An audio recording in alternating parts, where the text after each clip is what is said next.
So there are quite a few things that can make you depressed and you don't even know why it started. And this is why you need to ask yourself these questions.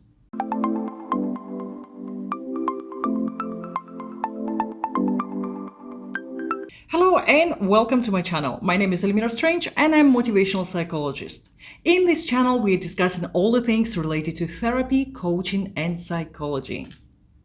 In this video, we are talking about the causes of depression.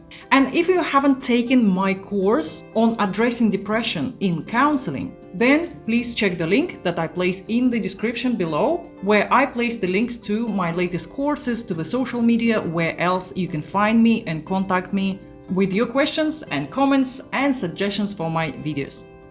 So from time to time, I hear from people, including my own friends, that they're going through episodes which we can call mild depression. Even though we call it mild depression, it's still significant. This is where you feel you are quite depressed. It might not last long as severe depressive episode, which can be diagnosed and treated with antidepressants or other medication. This is more like I'm feeling sad, I'm feeling low, I'm feeling blue. Oh, I'm feeling kinda depressed. This is the state that we don't like. None of us like to feel low and depressed and sad.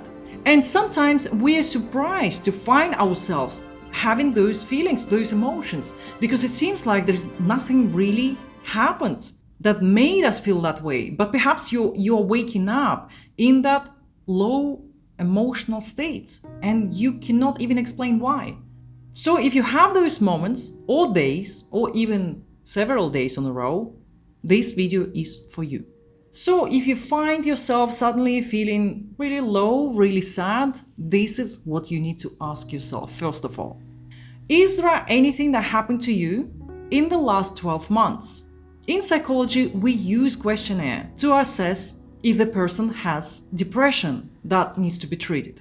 Anything like a profound loss of someone in your life, for example, due to their death or due to breakup or separation in a relationship, for example, in the last 12 months, can affect you with that state, depressive state, and it can come back suddenly when you are least prepared for it.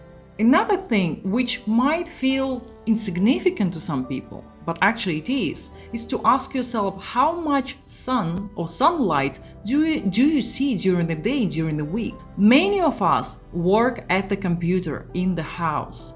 Many of us living in countries which don't have sun all the year round. So the basic fact that we don't get enough sunlight, we don't get enough vitamin D, and especially if we don't supplement with vitamin D, this all can affect us in many ways, and one of them is feeling depression. The next question you need to ask yourself is, do you feel that your life is satisfying? And this is another thing that coaches and therapists address first of all. We need to have a look at different areas of your life to see if every area is fulfilled and satisfying for you. Perhaps you are a workaholic and you think that work is providing you all the happiness and satisfaction that you need.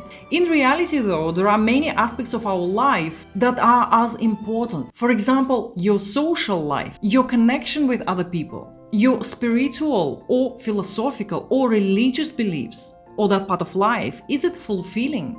Or you could do it more? What about your development, whether it's a personal development, physical training, or intellectual development? All these can be very important. So if there is even one aspect of life is not fulfilling, this can affect you in quite profound way. You will be surprised you're feeling low only because one aspect of your life is not fulfilled.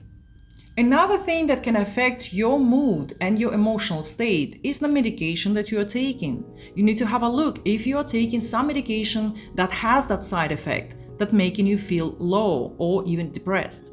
And another question you need to ask yourself, is there anyone in your family experienced depression? Because the research has found that depression can be a genetic. It doesn't mean that if somebody in your family is clinically depressed, that you will definitely get depressed too at some point in your life. However, it can make you more predisposed to it, and you need to be aware of that.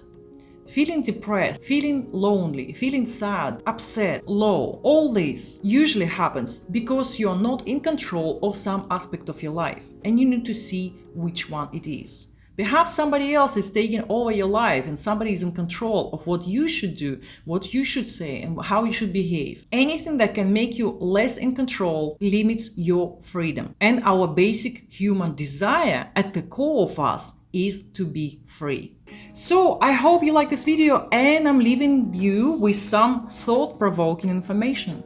I'll be glad to read your comments if you have something to add. So, as always, if you like this video, please like it and subscribe to my channel if you haven't done it yet. Thank you for being here, and I will see you in my next video.